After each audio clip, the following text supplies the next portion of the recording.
So what I want to do is I want to talk today about some of the work that I've been doing over the past 20 years or so. And it's a work in progress. So although I've been doing this for 20 plus years, I don't feel like I'm anywhere near finished. And I know there's a lot more work that needs to be done. So you're catching the middle, if you will, that I have another good 20 years ahead of me. When I started this work, I had been doing work with adults and drinking problems with adults, and I realized I wanted to make a difference, and the way to make that difference I felt was to get younger and do work preventing them from having the problems that I was seeing with adults. And at the time, I got some advice from friends and colleagues, and the advice that they gave me when I said I'm going to work with young people was, that won't work. That's a bad idea. That won't work. You have a nice career going. Are you sure you want to do this? Which is to work with parents and kids. And I felt like this was something I wanted to do. I wanted to make a difference. So as I embarked on this, I started at a point in time where people said, it's not really parents that make the difference in young people's lives with respect to the way they drink. It's their friends. And peers are everything. And parents are losing importance. They don't count. And I thought about that. And I thought about why. Well, the first is, when I say our culture, I mean all of our cultures. And we talk about globalization. I don't think drinking is all that different in the United States than it is here in Europe. People drink to get high. They drink to escape problems. They drink to have fun. They drink for social reasons. There could be some cultural emphasis in certain regions, but when we get together and we open a bottle of wine and we drink from a bottle of wine, by and large, our reasons for drinking from that bottle of wine are very similar.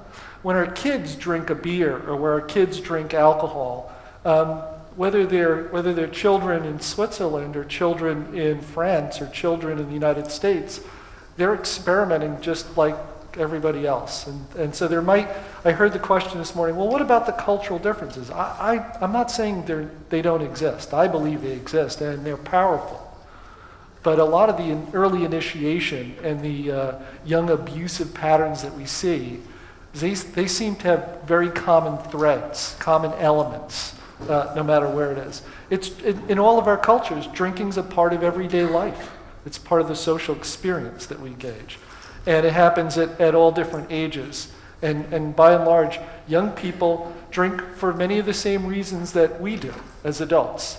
They drink to reduce the inhibitions and increase their social contact with other people.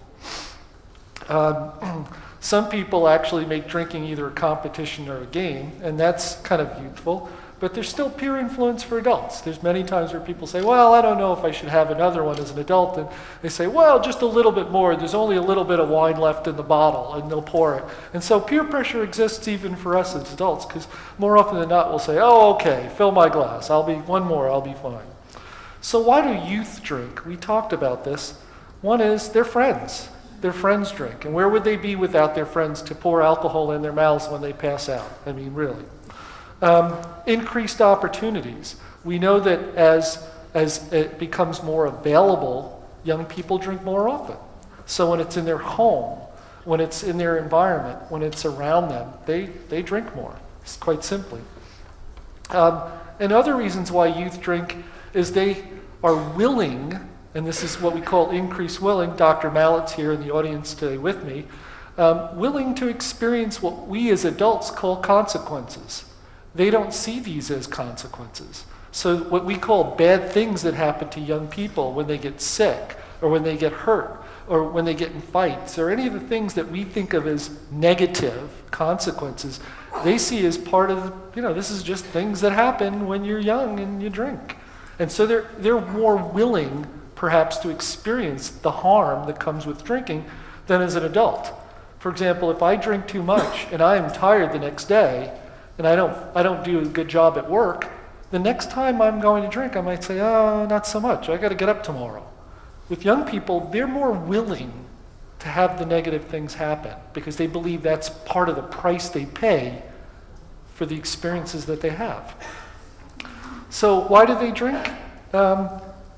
A lot of times it's because there's reduced social controls. And so we see a gentleman here drinking from a keg in the back alley, and he's an older person, but they're at a young person party. You see an individual here who's holding up what looks to be a large cup. He's an adult, but he has a lot of younger people around, and yet he's still drinking out of this big cup. In the next picture here, we see a mother, and she's drinking with lots of young people around. And my colleague, Dr. Mallet, who's sitting here, says, while this seems unusual, what's most unusual about it is she's wearing pink pumps while she's doing this. So reduced social controls. And if we look at both sides of this picture here, we see two different pictures of our young people. We see pictures of them going to school, playing, reading, studying, hanging with their friends, playing music, what we consider kind of normal, youthful behavior, healthy behavior. On this side, we see individuals getting sick, clowning around, who knows. But these two parts are part of their lives. So that we have the good side and we have the bad side. And the question is, why do we have the good side and why do we have the bad side? Earlier, I saw that somebody had on a slide Larry Steinberg. And Larry Steinberg speaks about brain development. He talks about young people's brains are really not quite developed yet. And as a result, they're more willing to take risks. They don't see the consequences as harmful. They might not see future behavior the same way as adults do. Usually when young people are thinking about the future, they're thinking about later today when I go get to play video games, or this weekend, and that's their future. However, if you talk to them and you have conversations about future behavior, you could change their thinking a little bit.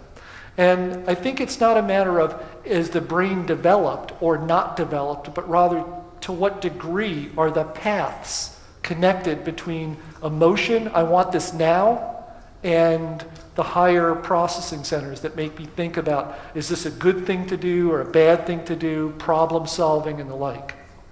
So when we see these pictures here of normal, healthy, young people behavior, and we see these sort of abusive patterns, what we really are looking at are proxies for brains that are more mature or processing more mature, or brains that are less mature or processing less mature.